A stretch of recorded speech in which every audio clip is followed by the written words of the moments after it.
Well, student, can you hear me? Yes, sir. Okay, very good afternoon and welcome to the class.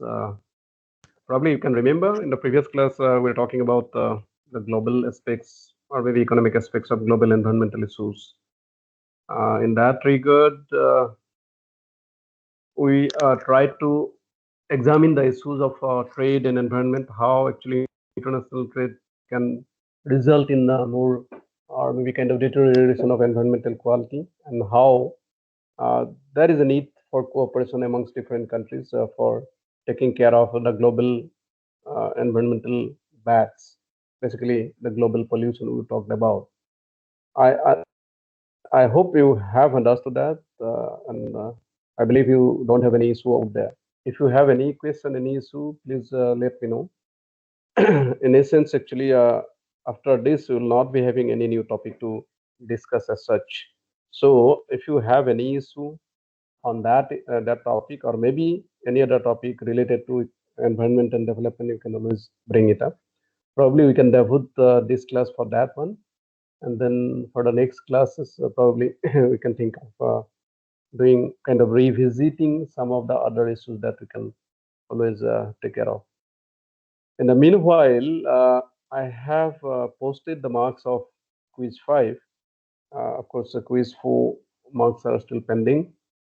A little bit of work is still pending, so I'd like to finish it off as soon as possible.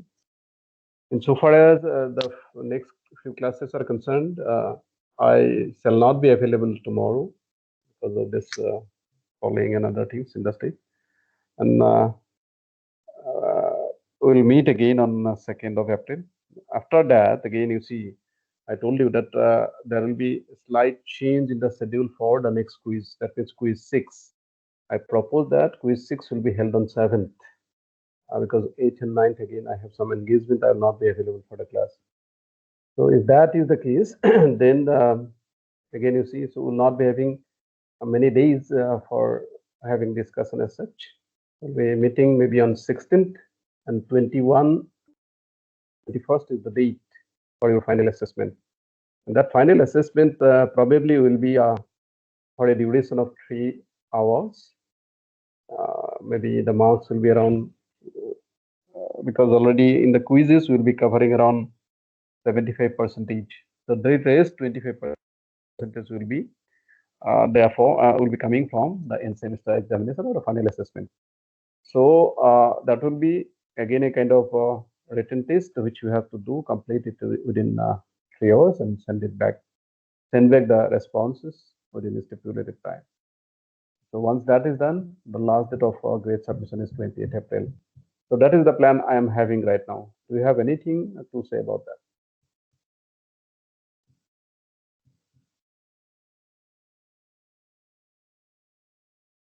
Any issue, any question, any observation?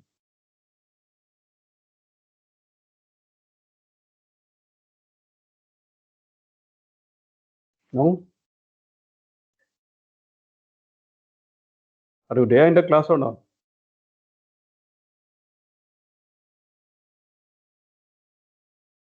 Hello?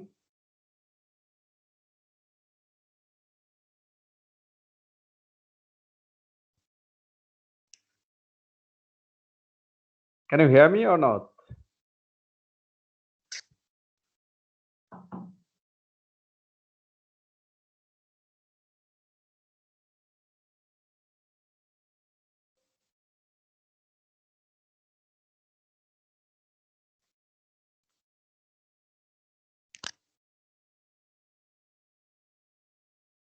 Hello? Should I continue or should I stop here? Just let me know. Sir, we can hear you. Then why are you not responding then? Is it Veganka?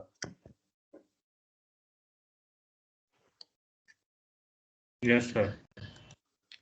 So have you received your quiz script, quiz marks, quiz 5 marks? Yes, sir. Okay, so could you check your responses? All those things were sent to you. Have you checked your responses whether it is correct or not? Could you find out where the issues are?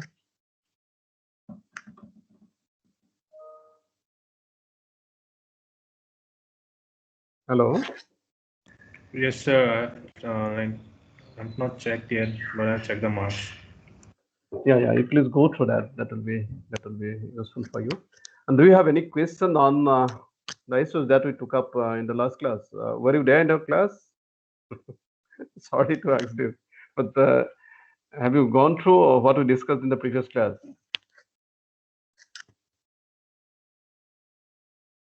No, sir, not right now. Okay, I'll be giving you a recap of what we discussed in the previous class. Basically, because of the fact that I'd not like to start any new issue as such. Of course, you can always revisit some of the things, particularly in the case of natural resource economics. A few things can be done with the help of quantitative techniques. Probably on 2nd of April, I'll try to cover some of these things in a new through a new approach. Now, in the previous class, we tried to see some of the economic aspects of global environmental issues. And in these global environmental issues, mostly we took up the issue of international trade and development, international trade and environment. Yes, Amit, you want to say something? Amit Tiwari. Yes, sir. Yes, sir. Sir, I have one doubt in quiz 5. Sir, Okay. the question about sustainable development, can you explain this point that human capital should be left undiminished? Why it should be correct? What was the question? I just Sir, have to find out again. the question Do is you have the concept. question with you? Yes, sir. Sir, the question is concept of sustainable development is. And one of the option that is right is about ensuring that stock of manufactured and human natural capital is left undiminished. So why should Okay. it be correct? Okay, just a minute. Let me check. Let me try to find out the form. Just give me a minute.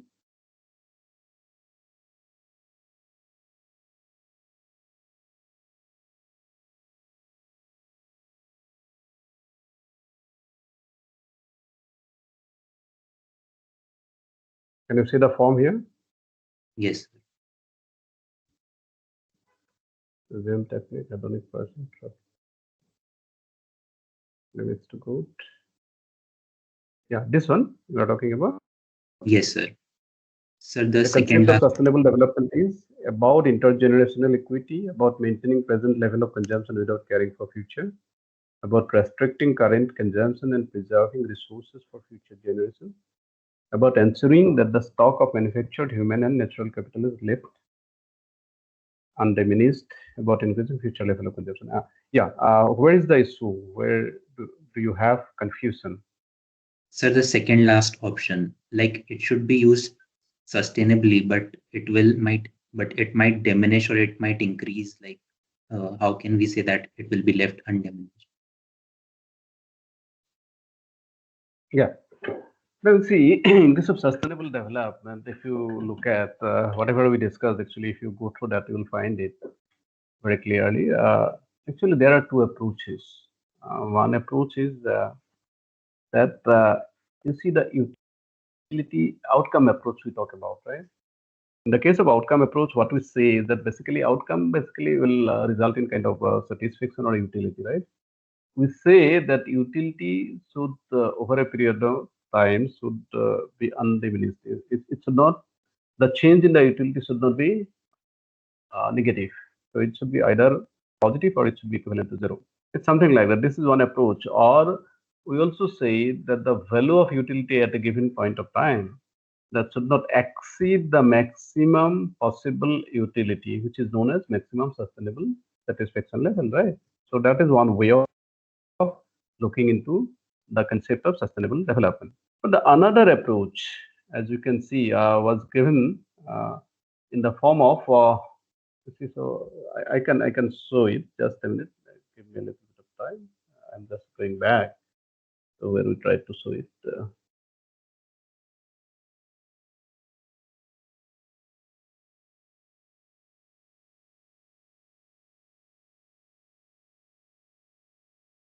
Yeah, these were the approaches. One was the outcome approach, in which case we talked about sustainability is nothing but the utility of a representative agent at the particular point of time, which should be non-declining for the rest of the time, starting from a particular point of time. That is one way of defining sustainability or sustainable development. Of course, there itself, we also tried to show that the sustainable development can be uh, expressed or defined in terms of observable determinants of utility. So that is, of course, I'm not going to explain it too much. Basically, the thing is that if utility depends on consumption level, consumption and other things, whatever that may be, so that should not diminish. Actually. That should remain more or less same over a period of time, or maybe it might increase. That's a different issue altogether, but it should not go down. Okay, that is the basis, or that is the basic thing about sustainable development. But in the case of second option, second approach, we are saying that this is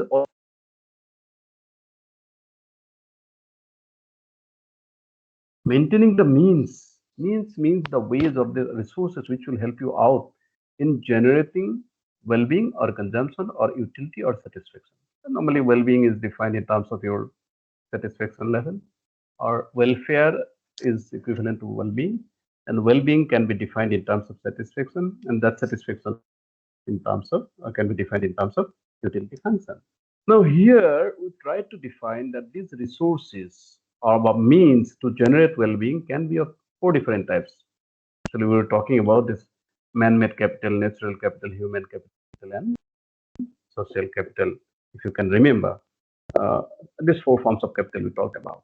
Now, of course, social capital is a new thing, so that has come into discussion nowadays, and it is believed that this social capital will have its role insofar as sustaining development is concerned, because it has a kind of two different payoffs. One is the environmental payoff of social capital, and the other one is the economic payoff of social capital. So that way, it is believed that it might have its importance or it might have its relevance in so far as sustainable development is concerned. But in normal parlances, although social capital can be considered to be important, but that is not discussed so much.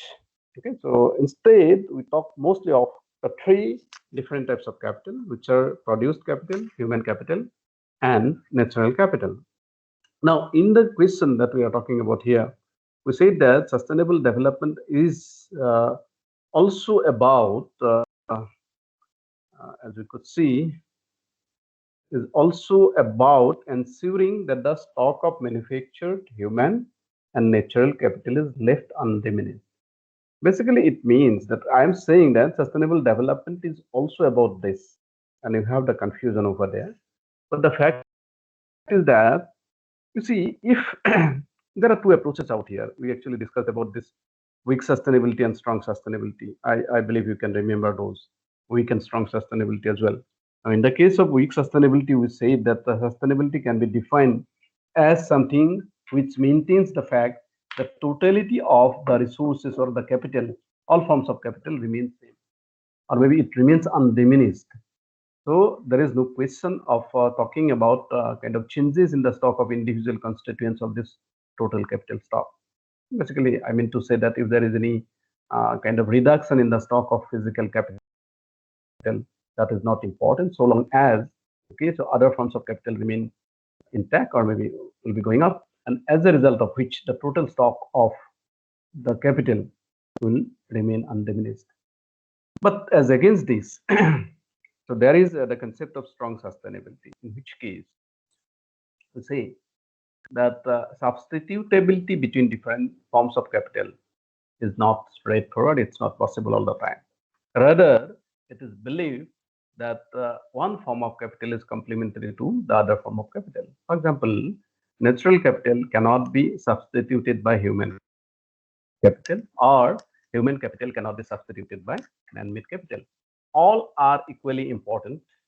One can complement the other. So in that sense, it's difficult to assume that total stock only will be important. Rather, for us, what will be important is to have kind of individual quantum of all different forms of capital in the total stock of capital. So total stock of capital will not will not diminish when we have kind of undiminished stocks of individual, okay, forms of capital in the form of natural capital, human capital, or man-made capital.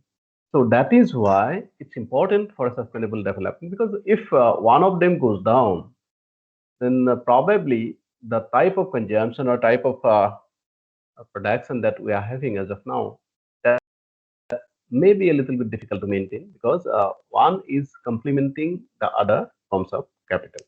So in that sense, sustainable development will also reflect ensuring the stock of manufactured human and natural capital remaining undiminished.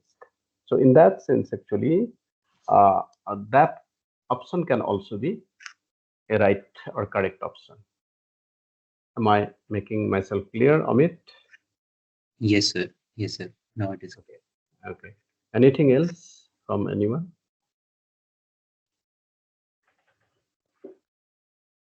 Just give me a minute. Huh?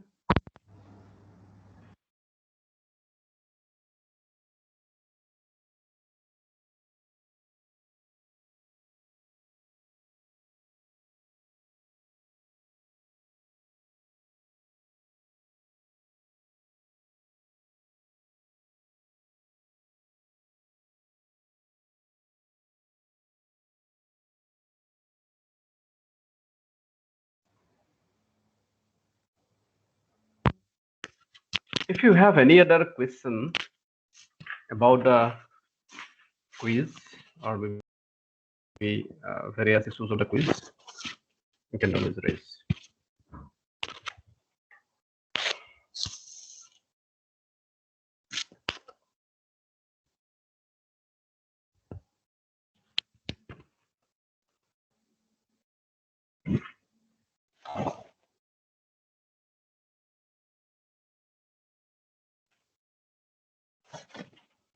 So if not, then probably I can again go back to what we're talking about. We're talking about basically we're going to have a kind of revisit to what we discussed in the previous class. I can go back to that if you don't have any other query about this, right?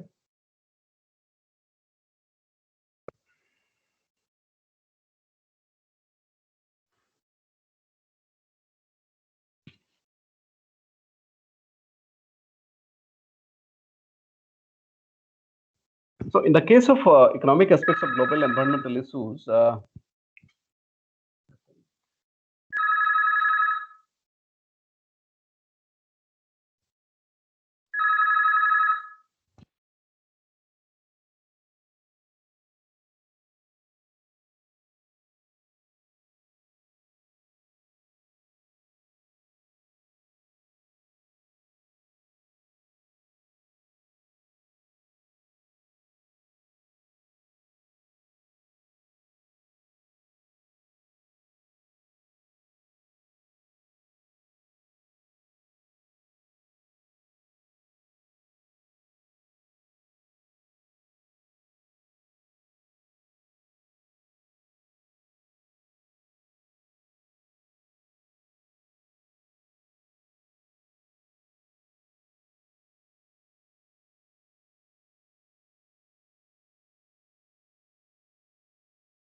it's okay.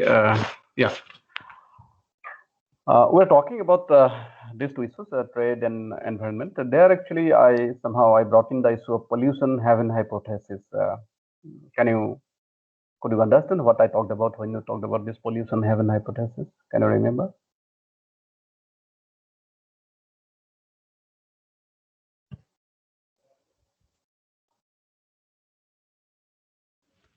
Can anybody tell me what pollution heaven hypothesis is all about?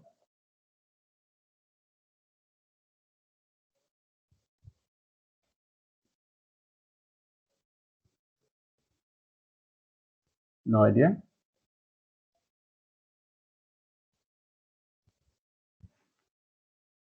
You see what we're talking about in case of the international trade. The basic issue is that trade has to happen, or trade happens because of the fact that some of the countries have comparative cost advantage in production. So they specialize in those goods and services in which they have their expertise, or they have their comparative cost advantage. They might be having expertise, no doubt, but if the cost of production of the goods and services in their country, okay, is relatively higher compared to others, then probably even if they have the expertise, they will not try to specialize in production of those goods and services. See, so we know about that, no? Nowadays, it's a kind of global uh, production chain. Okay, if you can look into it, because of the globalization, we see that a particular product, when you talk about production of a particular goods and services, it involves many stages, and different stages or intermediary production happens in different other countries. So something might be produced in Bangladesh, something might be in Vietnam, something might be produced in China, and maybe later on it might so happen that there's a kind of uh, combining all these things and finally producing the goods might be happening maybe in US or something like that. Okay, so that way it goes. So that happens mostly because of the fact that you see the production cost in different countries in the world might be different. Expertise might be there, but at the same time, cost of production might also be different. So that is why nowadays, if you look into certain products like cloth, as such, may not be produced by US because the cost of producing cloth might be relatively higher in US or maybe UK. So rather, they will be having the benefits if they import the goods, import clothes or maybe garments, maybe from developing countries like Vietnam, maybe from Bangladesh, maybe from India, maybe from China. Okay, so producing these goods in China, Vietnam, India, for example, or Bangladesh, will be much cheaper compared to the price or maybe the cost to be involved in the production of these goods, maybe in US, UK, or for that matter, maybe in Australia. So in those cases, probably if the import of these commodities from these developing countries can meet the demand of the internal demand of these countries, then definitely they will resort to okay importing of those goods and services because cost of production of those goods and services that will be relatively means in fact in the developing countries will be relatively less. So they will instead try to focus on production of those goods and services, probably okay high tech goods and services, which where they can have the expertise, where they have the comparative cost advantage. So that way it goes. And in fact, while talking about these cost of comparative cost advantage things or comparative cost advantage things, a lot of issues might be there, which or maybe a lot of factors might influence the cost of production. So one might be in the form of relative endowment of the resources which are required. Okay, so if you need to produce a garment, then probably you will be requiring cotton. Cotton. If okay, the cotton endowment of cotton is much higher in suppose Bangladesh, then probably so that will decide on the cost of production of garments. So you do not have to import the raw materials if it is locally available. Then obviously the cost of the raw materials might be relatively less. Then probably based on that. So that is one thing. Technology is one thing. So if you have the expertise or maybe technology of producing that goods and those goods and services, then probably you'll be in a better position to produce at relatively lesser cost. Okay. Uh, so these are some of the things which will decide or define the uh, cost of goods and services in the production of goods and cost of production in the goods and services. Also, another thing is the labor productivity thing. Labor might be productive somewhere where you can get more output per laborer, or labor productivity might be high. So in that case, your production will be happening or maybe possible at relatively lower cost. So that will also decide or maybe kind of determine the cost of production of goods and services. So these are some of the things. Now, similar to the normal goods and services, so we might also be having some other form of kind of cost. These costs, okay, these forms of cost might be in the form of environmental standard or environmental regulation. You see, for developed countries, so they have already attained some state of development, and so we know from the environmental Kuznetsov hypothesis that normally at lower level of development, the environmental quality remains relatively better, but with increase in the production process, which increase in the income level of the country is concerned, there will be a kind of negative impact on the environmental quality of the country is concerned, and it starts deteriorating. After a point of time, it reaches its maximum value. It will plateau. It will be plateauing, and after that, so the environmental quality again gets increased or improved. So that is basically because of the fact that kind of awareness amongst the population regarding environmental quality will be more. There will be pressure on the government to take or adopt environment friendly policy regulations. And also at higher level of income, the countries will be in a better position to go for relatively clean environment or maybe relatively clean technologies. So which will ultimately help in producing or maybe maintaining or maybe contributing towards improvement of the environmental quality. So those things are there. So if we follow that, we find that the developed countries will be having kind of policies which will be actually helping improving the environmental qualities. So that might be in the case of industrial production, that might be in the case of services industries, and so many other things. So at higher level of income, they'll be having kind of strict regulations regarding environmental quality. So generation of pollution and for all those things, actually, there will be strict regulation. So obviously, whenever there will be strict regulation, the cost of production will also be relatively high. You may have to go for better technology, which involves higher cost. So you may have to go for kind of paying much for generating uh, generating kind of negative externalities or maybe pollution. So all those things will add up to the cost of production. So that is why it might so happen that the developed countries may not be in a position to have comparative cost advantage of producing certain goods and services. But as against this, in the developing countries, we find the developing countries initially will strive for attaining higher growth, higher income level. So that may be at the expense of environmental quality. So obviously, in the pursuit of achieving higher growth and higher income level, the developing countries probably will be forego a little bit of environmental quality. So the environmental means in fact the regulations regarding environmental quality may not be so strict, and it may not be so kind of binding to everybody as well. So as a result of that, it might so happen that some of the industries which might result in higher level of pollution may not be kind of located in developed countries where the cost might be very high. Rather, it might be located in the developing countries. So this process will ultimately lead to a situation where all the pollution or maybe majority of the pollution generating industries might be set up in those countries where the regulation or kind of restriction regarding environmental quality will be relatively less severe or maybe less stringent. So that will result in locating all those pollution generating industries or maybe majority of all pollution generating industries in particular locations, and those locations will be mostly the developing countries. So this particular hypothesis, where it is believed that due to less stringent environmental regulation in the developing countries, pollution generating industries might be mostly set up in the developing countries. So this idea or hypothesis is considered to be the pollution heaven hypothesis, right?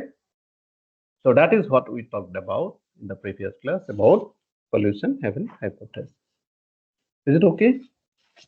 And do you have anything to say over here?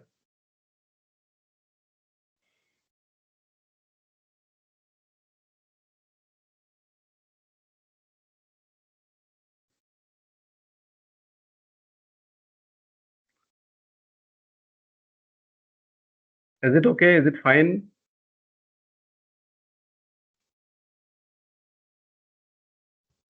Okay, next thing we talk about, of course, here while talking about this international trade and environment, we also talk about a few other things. So these are actually related with all the environmental goods and services. You see, in case of international trade, actually international trade helps in uh, kind of going for greater production and consumption. Of course, whenever there will be greater production, there greater consumption. We know about this materials balance principle. So more production means more waste generation, and this more waste, higher waste will be dumped into the environment. So that might lead to kind of environmental degradation. So, social cost of this production and consumption will be visible out there. But the fact is that so environmental goods and services will be mostly having kind of externality things. Many of them will be having externality problems. So these externality problems or external cost may not be normally captured by the market forces, because you see in the case of waste dumping into the environment, you know it very well. The industry is concerned will not take that into account, because the dumping of waste might result in kind of negative externalities for many users. If it is kind of so, we have given a lot of examples about that.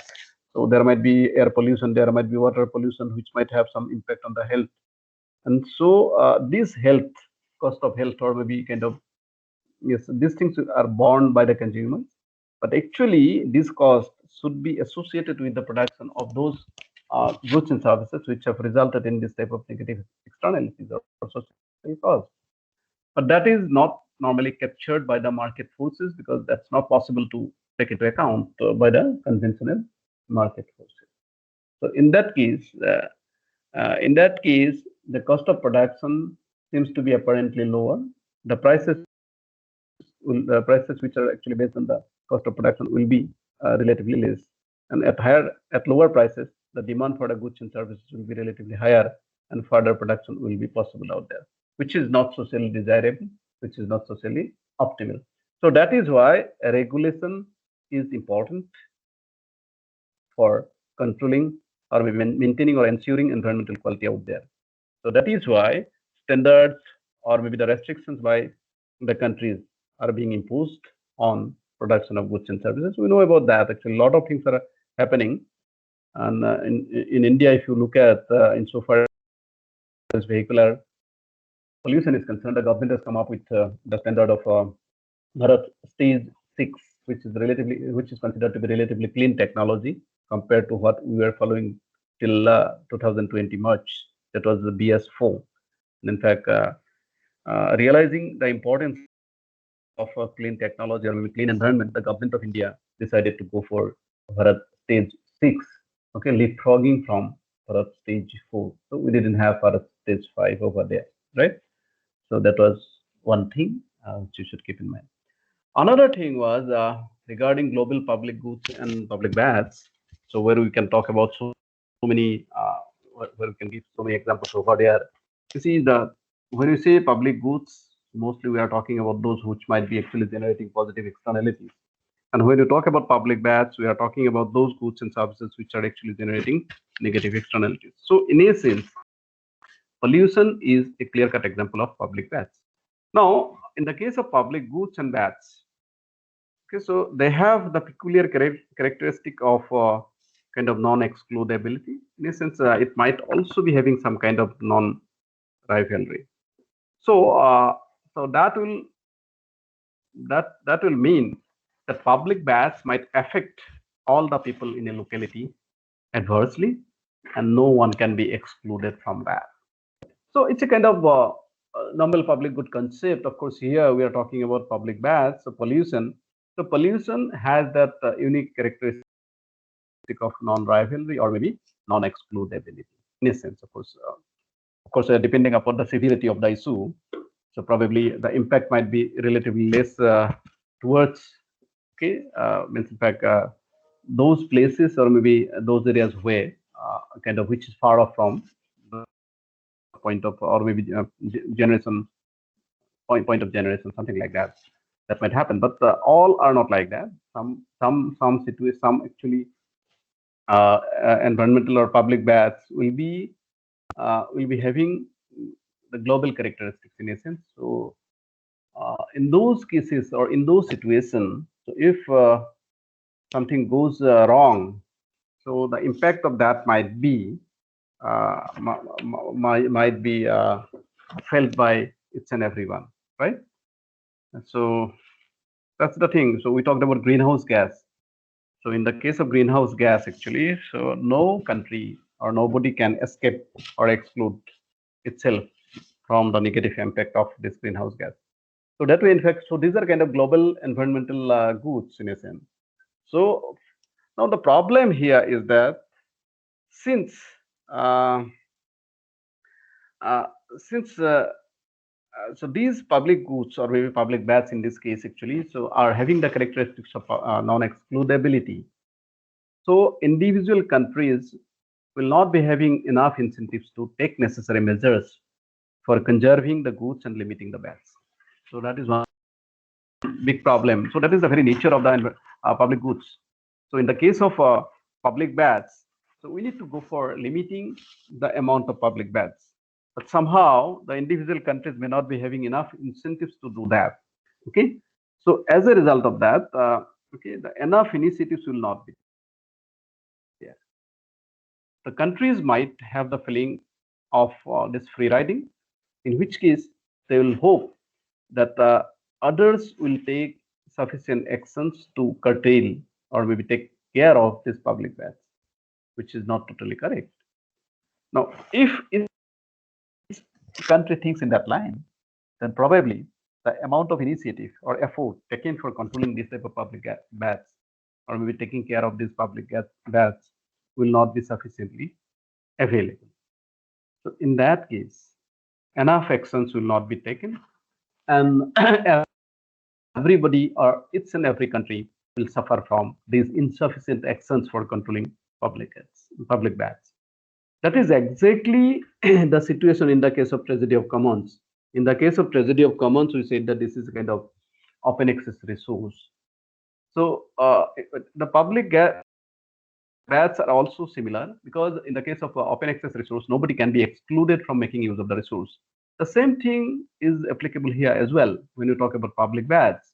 So in the case of public baths, the negative impact of the kind of public baths will be equally available for everybody, and everybody can have access to this negative externalities. So which is not good.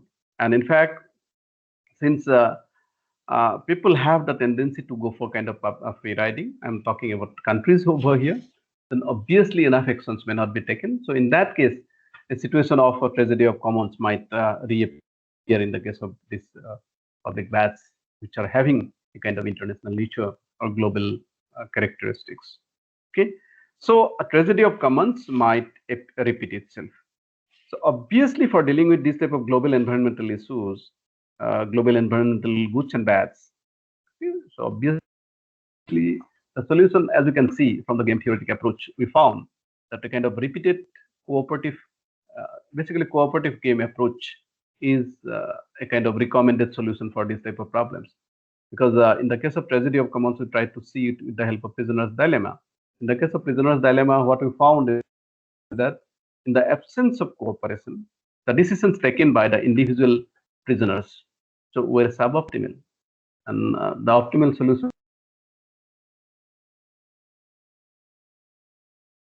The same thing might happen in the case of international kind of global environmental problems. So that is why the solution might lie in the form of cooperative game framework, in which case each and every country which will be exposed to the negative impact of these global environmental problems or global environmental issues should come forward, should cooperate, and should try to find out a solution. Because if sufficient action, sufficient amount of action is not taken by or adopted by these individual countries, then a time will come when so it will be too late for each of the countries, and so a lot of damages to the ecosystem might already have happened. So to avoid that, this international cooperation among different countries is required, and that realization has led to kind of having a lot of discussions, deliberations, amongst the member countries in the world, or maybe kind of different countries in the world. We have already talked about different kind of discussions or maybe kind of meets in between these countries.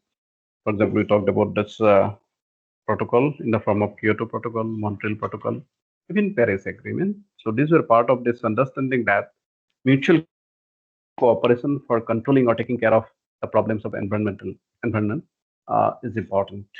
And of course, there are problems out there. There are issues out there. So which is why many a time this kind of discussion or maybe these protocols may not be having kind of desired impact or desired solution or desired result. But this is a continuing process. So obviously there will be differences between countries. So these differences may not entirely be in terms of kind of economic issues or maybe in terms of environmental issues. Many a time it goes beyond that. And you know that while talking about this environmental regulation, we talked about kind of exogenous politics and endogenous politics.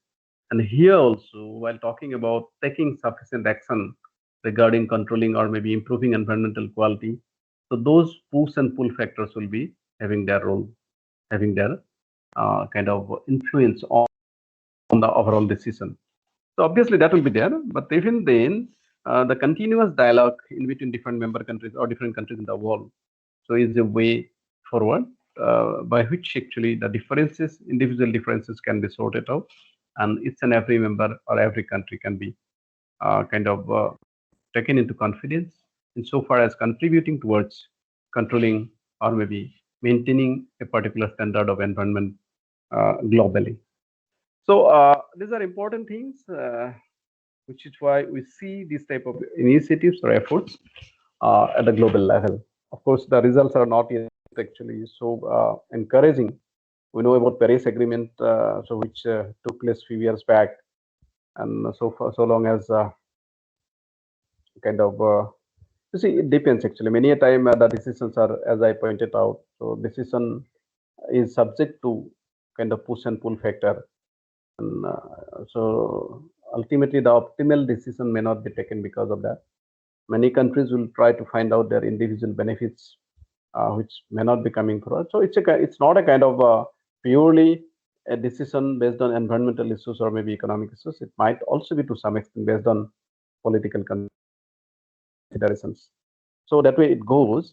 But it's but the fact is that from the point of view of continuing the existence of human civilization on the earth, it's better to understand the importance of this cooperation by all the countries, and depending upon their capacity or maybe kind of depending upon the seriousness of the issues concerned, everybody should come forward and find out a way so as to maintain the quality of environment art.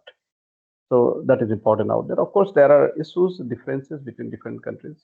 A lot of issues are there, a lot of differences are there, and these differences, because unless discussion or kind of uh, negotiations, not negotiations, basically discussion actually, but there are issues. Some of the countries feel that at individual level they are not doing that much harm to the environment, whereas some other countries feel that actually because of the population high uh, pressure on population, pressure of population, so the amount of kind of effect or maybe intervention made by these countries to the environment will be too much, and so that's why the sufficient action is to be taken by these individual countries. So these are actually difference of opinion, difference of perception as well.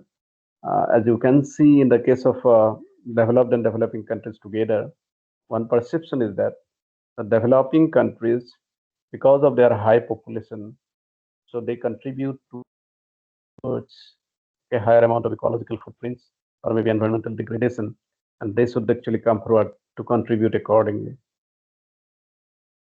But the counter argument from the developing countries mostly are on the basis of the fact that their economic growth is relatively much lower, economic development is relatively much lower. And although in terms of absolute value, so although the impact of these countries seem to be relatively high because of higher population, but actually in terms of per capita value.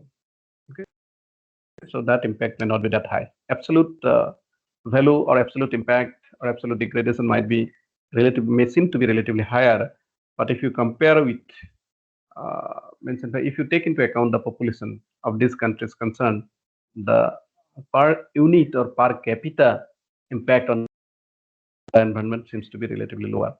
So these are the issues actually where the perception regarding this impact is different across different countries.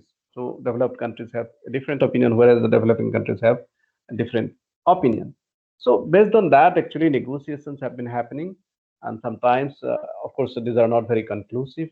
So that's why it continues. But the fact is that from the point of view of overall sustainability, overall continuation of human life on the earth, uh, we should agree to the fact that yes, the environmental quality needs to be uh, improved, and for that, from the point of view of theories are concerned, we find that so each and every country should contribute towards that, and that contribution, okay, so needs to be found out how to be done. But the fact is that each and every country should come forward to take care of the environment. Otherwise, this global environment and environmental issues cannot be tackled. Of course, local environmental issues are up to the individual countries, but for global environmental issues or situation, it's not only one country or two countries, but all the countries together come forward and take necessary and sufficient action so as to take care of the problems of environmental, issues of environmental degradation. So that way, in fact, we try to find out or maybe try to discuss the global environmental issues and some of the economic factors or maybe economic aspects of these global environmental issues out there. So if you have anything else which you feel that are to be discussed over here, I can take up. Otherwise, one second, I'd like to revisit some other things which we have already talked about.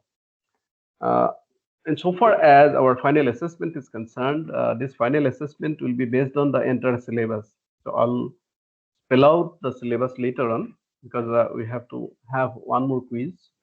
So it will be based on these issues mostly, sustainable development and other issues mostly. And I'll spell out the syllabus for your convenience. But for the last assessment, it will not be specific to only 1 or 2 units, since it will be for the entire course. So it will also be having questions from almost all the units of the syllabus. Of course, the marks will be 25 marks only. Not many marks will be there, but even then, okay, so it will cater to, or maybe it will be coming from almost each and every unit which is included in the syllabus. So that is why you have to go through the course or the materials which I have already given. And so far as this environmental development is concerned, the PPTs are already uploaded. I have also added a few things over there. One is the sustainable development indicators that I actually discussed in the class. I'll try to make some more material available to you.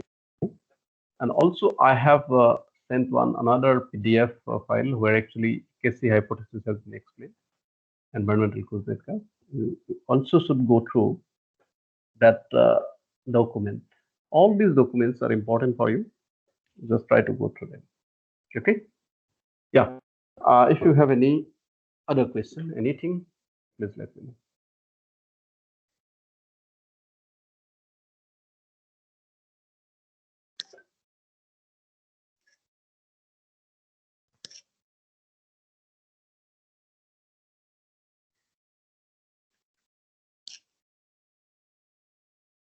Any comment, any observation, any question from your side?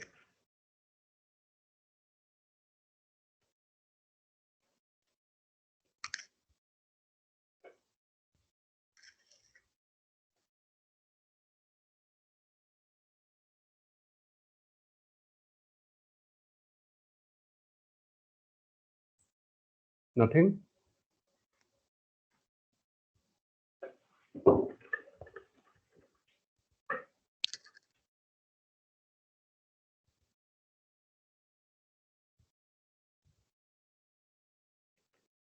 It's okay then. If you don't have any question, then probably I can stop here for today. Tomorrow I'll not be available, as I pointed already, pointed you out. So we'll be meeting day after tomorrow with new topic for discussion. It's okay then. Thank you very much.